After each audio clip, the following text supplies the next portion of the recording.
ರಾಯಚೂರಲ್ಲಿ petrol ಬಂಕ್ಗಳ ಕಳ್ಳಾಟ ಬಯಲಾಗಿದೆ. ನಗರದ petrol bunk 2 ದಿನ ಬಂದ್ ಆಗಿದ್ದು ಇಂದು ಓಪನ್ ಆಗಿದೆ. ಪೆಟ್ರೋಲ್ ಸಿಗಲ್ಲ ಅನ್ನೋ ಗುಮಾನಿ ಹಿನ್ನೆಲೆಯಲ್ಲಿ ಜನರು ದೌಡಾಯಿಸಿದ್ರು. ಪೊಲೀಸರ ಸಮ್ಮುಖದಲ್ಲೇ ಬಂಕ್ ಸಿಬ್ಬಂದಿ ಪೆಟ್ರೋಲ್ ಹಾಕ್ತಿದ್ರು. ಒಂದು ಬೈಕ್ಗೆ ಕನಿಷ್ಠ 300 ರೂಪಾಯಿ ಪೆಟ್ರೋಲ್ ಮಾತ್ರ ಹಾಕಲಾಯಿತು. ಕ್ಯಾನ್ ಬ್ಯಾರೆಲ್ಗಳಿಗೆ ಪೆಟ್ರೋಲ್ ಹಾಕಲಿಲ್ಲ. ಗದಗದ ನರಗುಂದದಲ್ಲಿ ಬೀದಿ ಬದಿ ವ್ಯಾಪಾರಿಗಳಿಗೂ ಗಲ್ಫ್ ಯುದ್ಧದ ಬಿಸಿ ತಟ್ಟಿದೆ. ಕಮರ್ಷಿಯಲ್ ಸಿಲಿಂಡರ್ ಸಿಗದೆ ಬೀದಿ ಬದಿ ಹೋಟೆಲ್ಗಳು ಬಂದಾಗಿವೆ. ವ್ಯಾಪಾರ ಇಲ್ಲದೆ ಮಾಲೀಕರು ಸಂಕಷ್ಟಕ್ಕೆ ಸಿಲುಕಿದ್ದಾರೆ. ಸಿಲಿಂಡರ್ ಇಲ್ಲ ಅಂದ್ರೆ ಅಡುಗೆ ಮಾಡಲು ಆಗ್ತಿಲ್ಲ, ಫೈನಾನ್ಸ್ ಸಾಲದ ಕಂತಿನ ಹಣ ಕಟ್ಟಲು ಆಗ್ತಿಲ್ಲ ಅಂತ ಬೀದಿ ಬದಿ ಹೋಟೆಲ್ ಮಾಲೀಕರು ಕಣ್ಣೀರು ಹಾಕ್ತಿದ್ದಾರೆ. ಇರಾನ್ ಇಸ್ರೇಲ್ ಯುದ್ಧದಿಂದ ವಾಣಿಜ್ಯ ಸಿಲಿಂಡರ್ ಕೊರತೆಯಿಂದ ಹೋಟೆಲ್ ಉದ್ಯಮ ಅಲ್ಲೋಲ ಕಲ್ಲೋಲವಾಗಿದೆ. ಹೋಟೆಲ್ ಬಂದ್ ಆಗಿರೋದ್ರಿಂದ ಟೊಮ್ಯಾಟೊ ಬೆಲೆ ಕುಸಿದಿದೆ. ಚಿಕ್ಕಬಳ್ಳಾಪುರದ ಎಪಿಎಂಸಿ ಟೊಮ್ಯಾಟೊ ಮಾರುಕಟ್ಟೆಯಲ್ಲಿ 15 ಕೆಜಿಯ ಟೊಮ್ಯಾಟೊ ಬಾಕ್ಸ್ 50 ರೂಪಾಯಿಯಿಂದ 160 ರೂಪಾಯಿಗೆ ಬಿಕ್ಕರಿಯಾಗಿದೆ. ಇದರಿಂದ ರೈತರಿಗೆ ನಷ್ಟವಾಗಿದೆ. ವಾಣಿಜ್ಯ ಗ್ಯಾಸ್ ಸಿಲಿಂಡರ್ ಅಭಾವದಿಂದ ಈಗ ಮುಜರಾಯಿ ಇಲಾಖೆ ಆದಾಯಕ್ಕೆ ಪೆಟ್ಟು ಬಿದ್ದಿದೆ. ಬೆಂಗಳೂರು ಗ್ರಾಮಾಂತರ ಜಿಲ್ಲೆಯ ಘಾಟಿ ಸುಬ್ರಹ್ಮಣ್ಯ ದೇವಾಲಯ ಆದಾಯ ಕುಸಿತಗೊಂಡಿದೆ. ಈ ಬಾರಿ ಕಾಣಿಕೆ ಹುಂಡಿ ಎಣಿಕೆಯಲ್ಲಿ 39,40,549 ರೂಪಾಯಿ ಮಾತ್ರ ಸಂಗ್ರಹವಾಗಿದೆ.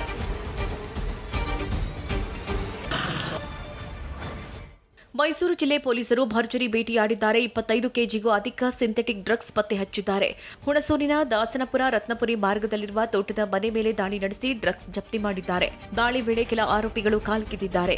ನಾಪತ್ತೆಯಾಗಿರುವ ಆರೋಪಿಗಳಿಗೆ ಪೊಲೀಸರು ಶೋಧ ನಡೆಸ್ತಾ ಇದ್ದಾರೆ.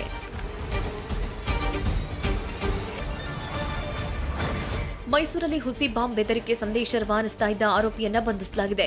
ಶ್ರೀನಿವಾಸ್ ಎಂಬಾತನನ್ನ ದೆಹಲಿ ಪೊಲೀಸರು ದಸ್ತಗಿರಿ ಮಾಡಿದ್ದಾರೆ. ಆರೋಪಿಯು ಮೈಸೂರಿನಲ್ಲಿ ಅಡಗಿ ಕುಳಿತು ನಿಗೂಢವಾಗಿ ಬಾಂಬ್ ಸ್ಫೋಟಿಸುವ ಸಂದೇಶವನ್ನ ಕಳಿಸಿ ಬೆದರಿಕೆ ಹಾಕ್ತಾ ಇದ್ದ.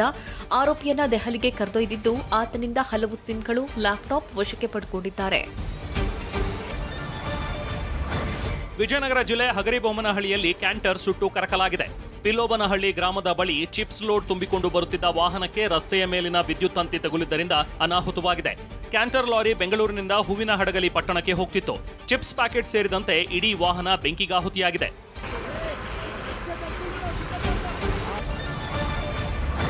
ಮೇಲುಕೋಟೆ ವಿಶ್ವವಿಖ್ಯಾತ ವೈರಮುಡಿ ಉತ್ಸವಕ್ಕೆ ಕ್ಷಣಗಣನೆ ಶುರುವಾಗಿದೆ. ರಾತ್ರಿ 8 ಗಂಟೆಗೆ ಸಲ್ಲುವ ಪುಷ್ಯ ನಕ್ಷತ್ರದಲ್ಲಿ ವೈರಮುಡಿ ಉತ್ಸವಕ್ಕೆ ಚಾಲನೆ ಸಿಗಲಿದೆ.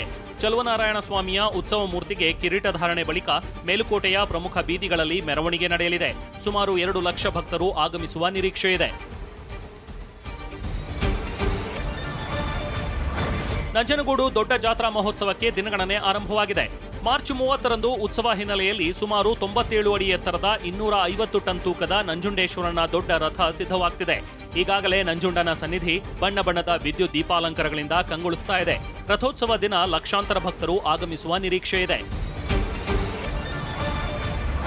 ಚಾಮರಾಜನಗರ ಜಿಲ್ಲೆಯ ಮಲೆ ಮಹದೇಶ್ವರ ಸ್ವಾಮಿ ಮತ್ತೆ ಕೋಟಿ ಒಡೆಯನಾಗಿದ್ದಾನೆ. ಕೇವಲ 23 ದಿನಗಳಲ್ಲಿ ದೇವಾಲಯದ ಹುಂಡಿಯಲ್ಲಿ 2 ಕೋಟಿ 30 ಲಕ್ಷ ರೂಪಾಯಿಗೂ ಹೆಚ್ಚು ಹಣ ಸಂಗ್ರಹವಾಗಿದೆ. 21 ಗ್ರಾಂ ಚಿನ್ನ, 800 ಗ್ರಾಂ ಬೆಳ್ಳಿ ಪದಾರ್ಥ ಸಿಕ್ಕಿದೆ. ಫೋನ್ ಪೇ, ಗೂಗಲ್ ಪೇ ಮುಖಾಂತರ 5,78,897 ರೂಪಾಯಿ ಸಿಕ್ಕಿದೆ. ಐಪಿಎಲ್ ಪಂದ್ಯದ ಉಚಿತ ಟಿಕೆಟ್ಗಾಗಿ ಶಾಸಕರ ಪಟ್ಟು ವಿವಾದ ಕಿಚ್ಚು ಹೊತ್ತಿಸಿದೆ. ಜನಪ್ರತಿನಿಧಿಗಳ ವಿರುದ್ಧ ಶ್ರೀಸಾಮಾನ್ಯರು ತಿರುಗಿಬಿದ್ದಿದ್ದಾರೆ. ಶಾಸಕರಿಗೆ ಫ್ರೀ ಪಾಸ್, ಜನರಿಗೆ ಯಾಕಿಲ್ಲ ಅಂತ ಸಾಮಾಜಿಕ ಕಾರ್ಯಕರ್ತ ವಿಕಾಸ್ ಶಾಸ್ತ್ರಿ ಪ್ರಶ್ನಿಸಿದ್ದಾರೆ. ಶಾಸಕರನ್ನ ವಿಧಾನಸೌಧಕ್ಕೆ ಕಳಿಸಿದವರೇ ಜನ, ಹಾಗಾಗಿ 6.5 ಕೋಟಿ ಕನ್ನಡಿಗರಿಗೆ ಸಮಾನ ಹಕ್ಕು ನೀಡಬೇಕು ಅಂತ ಒತ್ತಾಯಿಸಿದ್ದಾರೆ. ಇಂದಿನಿಂದ ಐಪಿಎಲ್ ಕ್ರಿಕೆಟ್ ಪಂದ್ಯಾವಳಿ ಆರಂಭವಾಗಲಿದೆ. ತುಮಕೂರಿನಲ್ಲಿ ಪಂದ್ಯ ವೀಕ್ಷಣೆಗೆ ಫ್ಯಾನ್ ಪಾರ್ಕ್ ನಿರ್ಮಾಣ ಮಾಡಲಾಗಿದೆ. ಕ್ರಿಕೆಟ್ ಅಭಿಮಾನಿಗಳ ಅನುಕೂಲಕ್ಕಾಗಿಯೇ ಬಿಸಿಸಿಐ ಈ ಫ್ಯಾನ್ ಪಾರ್ಕ್ ಸ್ಥಾಪಿಸಿದೆ. ಈಗಾಗಲೇ ದೊಡ್ಡ ಎಲ್ಇಡಿ ಸ್ಕ್ರೀನ್ ಅಳವಡಿಕೆ ಮಾಡಲಾಗ್ತಿದೆ. ಐಪಿಎಲ್ ಪಂದ್ಯಗಳನ್ನು ವೀಕ್ಷಿಸಲು ಸುಮಾರು 5,000ಕ್ಕೂ ಹೆಚ್ಚು ಕ್ರೀಡಾಭಿಮಾನಿಗಳು ಆಗಮಿಸುವ ನಿರೀಕ್ಷೆ ಇದೆ.